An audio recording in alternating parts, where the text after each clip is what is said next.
para los espectadores del siguiente discurso, el cual es el resultado de las actividades propuestas para el desarrollo de la guía rúbrica de evaluación fase 4 de la materia Historia de las Ideas Políticas perteneciente al programa de formación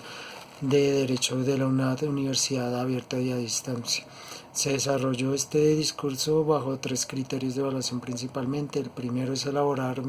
el discurso a partir del análisis de los 17 objetivos descritos dentro de la Agenda 2030 sobre el desarrollo sostenible, en adelante ODS. 2. Generar una problemática propuesta de solución que incluya la sustentación basada en la temática y enfoques de la historia de las ideas políticas desde la tradición clásica y medieval hasta la contemporaneidad, según el material bibliográfico de apoyo suministrado durante el desarrollo de la materia. Y 3. Generar una conclusión coherente y razonable al respecto. En principio, en este discurso expongo mi opinión y discernimiento de manera introductoria en torno a las problemáticas y retos que suponen la implementación y transformación de realidades sociopolíticas incluidas en las propuestas formuladas e incluidas dentro de la Agenda 2030 para las ODS generada por la ONU, de cuyo contenido es seleccionado el objetivo 16, promover sociedades justas, pacíficas e inclusivas. Y al respecto, pues la problemática que supongo que supone mayor impedimento para el cumplimiento de las 10 metas que incluyen este objetivo, en mi opinión, es la ausencia o inexistencia de un registro oficial eficiente y confiable que dote de identidad legal a la totalidad de los seres humanos, para hacer posible el desarrollo e implementación de mecanismos idóneos que garanticen el acceso a la justicia y a los servicios sociales. Ahora que con ello se puede según mi concepción, se puede asegurar la protección y goce de los derechos inherentes al ser humano. Propuesta que luego sustentaré después del análisis que haré a continuación. Aunque son muchas las hipótesis que resultan del ejercicio analítico evaluativo para la problemática planteada, abordándolo dentro del contexto epistemológico de filosofía político-jurídica y tomando como insumo las pautas descritas para las 10 metas dentro del objetivo 16 de ODS de la ONU, se puede abordar la problemática de invisibilización legal de los individuos alrededor del mundo si se parte por su meta número 3. Promover el Estado de Derecho a nivel nacional e internacional y garantizar la igualdad de acceso a la justicia para todos dentro de estos estados. Propuesta que claramente está inspirada en postulados incluidos en el artículo de divulgación Pensamiento Político de Roma de López Sere, sin fecha de publicación, que tiene una percepción del reconocimiento de los derechos fundamentales y universales que se entiende como una idea del reconocimiento de las garantías de supervivencia en condiciones de dignidad y participación inherentes al ser humano. Esto basado en principios del ejercicio de una razón motivada por el sentimiento del deber, por responsabilizarse por el bien común primero que todo, desde una actitud ética y virtuosa caracterizada por la renuncia al placer egoísta e individual, principalmente para los líderes y los sabios de cualquier sociedad o comunidad. Lo que según el mismo trabajo tuvo su génesis como resultado de los desarrollos elaborados por las escuelas de los cínicos y los escolásticos en la antigua Roma, y lo anterior que en síntesis resulta en el pensamiento humanístico hasta nuestros días, junto a la concepción como del ser humano como ciudadano, como ser social y político, lo que a su vez permitió la concepción de Estado de Derecho y de su legitimación, ideas que ya se traban desde Aristóteles y Cicerón, pero que Cicerón además le agregó que la regla jurídica debe establecerse antes que la regla moral como medio propicio para generar la garantía tanto de legitimación como de cumplimiento de conductas que propician la convivencia y el bienestar social. Ahora, lo anterior evidencia que esto ya es tema de discusión desde lo que se reconoce como en la antigüedad como derecho clásico hasta nuestros días. Ahora, respecto con el contrato social, Rawls, en su libro Contrato Social, publicado en 1999, se plantea la importancia de establecer un orden social que garantice la seguridad y la protección de los individuos. Ahora, esta propuesta es concordante con las ideas de Luke en su en su texto el segundo tratado sobre el gobierno civil, donde es necesario establecer un gobierno civil que proteja los derechos naturales de los individuos, incluidos los niños, y que se garantice su bienestar. No obstante, desde mi punto de vista, el derecho no es suficiente para lograr una sociedad justa y pacífica, sino que se requiere un compromiso ético y cultural por parte de todos los actores involucrados en la justicia, una situación que desde lo normativo hace necesario la toma de medidas tanto preventivas como punitivas. En cuanto a las medidas preventivas, a mi parecer es necesario fortalecer mecanismos de selección y control de jueces y magistrados para asegurar que su designación sea transparente y basada en el mérito. Además de mejorar las condiciones laborales e infraestructura de los escenarios como juzgados y tribunales para reducir, además de sobrecarga de trabajo, las posibilidades de que los jueces sean tentados a aceptar sobornos. Ahora, de acuerdo con fuentes en su texto Montesquieu, Teoría de la Distribución Social del Poder de 2011, también se destaca la importancia de un sistema legal equitativo que garantice la igualdad de acceso a la justicia y que evite la concentración de poder en una sola autoridad. O sea, estas ideas evidentemente ayudaron para la conformación del Estado de Derecho en la división de la función del poder en distintas entidades equilibradas. En cuanto a las medidas punitivas, también es necesario fortalecer la capacidad de investigación y sanción de los organismos encargados de combatir corrupción, que para el caso del Estado Social de Derecho colombiano se trataría de la Fiscalía General de la Nación y de la Procuraduría General de la Nación. Además de lo anterior, es importante establecer penas más fuertes para los delitos de la corrupción en las Cortes, que actúen como disuasorio para quienes se sientan tentados en incurrir en estas prácticas. Respecto a lo cultural, Weber señaló, según Gilly en su texto Política y Estado, Max Weber,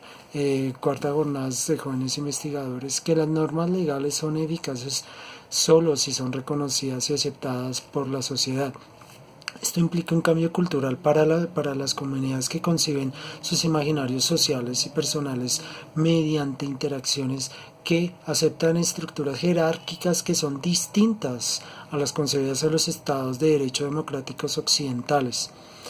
Ahora, por su parte, respecto a los contractualistas como Hobbes, Locke y Roosevelt, sostenían que la ley y el Estado eran necesarios para establecer un contrato social entre los individuos y de esta forma garantizar seguridad, bienestar para la sociedad, lo cual también a mi parecer exige un compromiso ético y moral por parte de los funcionarios públicos del Estado que reconozcan, entre otros, los aportes de las teorías de Dussel, Knox, Rawls y Alex Tocqueville. Me refiero a que la perspectiva de ética y liberación planteada por Dussel en su 20 tesis de política, en donde se expone que la corrupción es una forma de opresión que afecta a los más pobres y que por lo tanto la lucha contra la corrupción debe ser una lucha por la justicia social y la liberación de los más vulnerables. Según Nozick en Swift, qué es y para qué sirve la filosofía política, se deben promover y abogar por la protección de los derechos individuales y por la propiedad privada, lo cual puede ser útil para combatir la corrupción en la medida que se garantice la protección de inversiones y negocios legales. Algo que a mi parecer debe ir en conjunción y subordinado al expuesto por Rawls dentro del mismo texto de Swift. Se debe de donde se destaca que su teoría de la teoría de la justicia de Rawls, que propone instituciones sociales que deben ser diseñadas de tal manera que maximicen el bienestar social de los menos favorecidos, lo cual puede ser aplicado al combate de la corrupción al enfoque de la promoción de la transparencia y rendición de cuentas. Para lo último, considero imprescindible también la postura de Alex Tocqueville descrita en Villegas, Una reforma judicial no sirve de mucho mientras no haya cambios profundos a las costumbres y más concretamente en el talante moral de los magistrados. Según este título, lo más importante para un país es su cultura, porque moldea la sociedad con la firmeza que la circunstancia o las leyes. Y esto significa que en un país que tiene que poner todo su empeño en incidir en las costumbres a través de estrategias como la educación, el fomento del espíritu cívico y la cultura ciudadana, lo cual quiere comunicar que las normas jurídicas no son tan efectivas cuando no están acompañadas de cambios en las costumbres. Con lo anterior, a mi parecer, se hace sustentable el enfoque inicial desde la meta número 3 del objetivo 16 de los ODS, debido a que el reconocimiento de la autodeterminación de los entes de poder establecidos en los territorios geográficos alrededor del mundo, según el consenso ético-moral de la comunidad internacional, solo se da si estos están en capacidad de mantener y mejorar el nivel de vida de los individuos subordinados a las estructuras o entes de poder de estas mismas comunidades. Lo cual, en otras palabras, quiere decir que para los líderes políticos y sociales, por reconocimiento e imposición, deben estar en capacidad progresiva de ofrecer garantías de acceso y goce a las convenciones establecidas en la Declaración Universal de los Derechos Humanos para los integrantes de sus respectivas comunidades. Si no están en esta capacidad, pues no están en posición para dirigir dichas comunidades. Situación que para ser medida requiere pautas de medición y ponderación que resultan imposibles si no se cuenta con un principio con un registro que revele la realidad de la densidad poblacional de estos individuos, así como en sus circunstancias físicas, socioeconómicas y culturales, porque si no se conoce a quién vayan dirigidas las iniciativas, cómo se podría llegar a medir su impacto y relevancia para la garantía y goce de estas convenciones para dichos individuos. Ahora, al respecto, también están los datos destacables que ejemplifican esto mismo. En el objetivo 16 en discusión de las ODS de la ONU, donde se expone que 1 de cada 4 niños a nivel mundial de menos de 5 años nunca se registra de manera oficial. Si se entiende esto, se puede entender también cómo hay para 2019 28,5 millones de niños en edad preescolar que no asisten a la escuela, sobre todo en áreas afectadas en conflicto,